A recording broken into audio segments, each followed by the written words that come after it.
This video will cover the definition, causes, pathophysiology, symptoms, complications, diagnosis, and management of sepsis.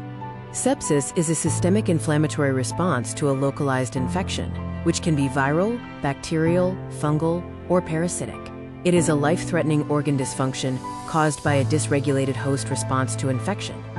Common causes of sepsis include infections of the respiratory and urinary tracts, such as pneumonia and pyelonephritis, abdominal infections like peritonitis, skin and soft tissue infections, bloodstream infections, and infections related to indwelling devices or post-surgical procedures can also cause sepsis.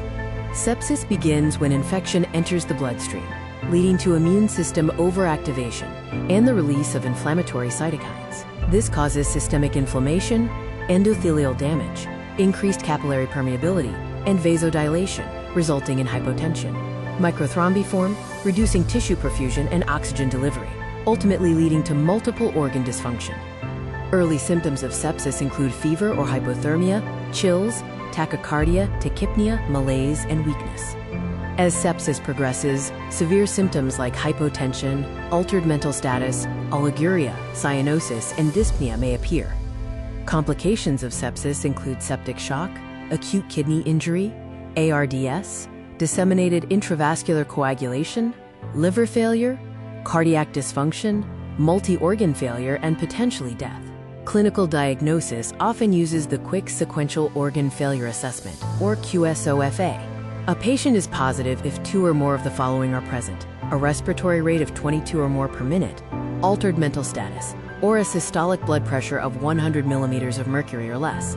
Laboratory tests for diagnosis include CBC, CRP, procalcitonin, and serum lactate. Blood cultures, renal and liver function tests, and coagulation profiles are also used. Imaging like chest X-ray, ultrasound, or CT may be necessary. Initial management, known as the sepsis bundle, includes oxygen therapy and IV fluids, specifically 30 milliliters per kilogram of crystalloids within the first 3 hours. Antibiotic therapy involves empiric regimens like piperacillin/tazobactam plus gentamicin, cefotaxime, or meropenem. Vancomycin or teicoplanin should be added in areas with prevalent MRSA. If hypotension persists, vasopressors with norepinephrine as the drug of choice are administered. Source control is vital and involves draining abscesses, removing infected catheters, and surgery if needed.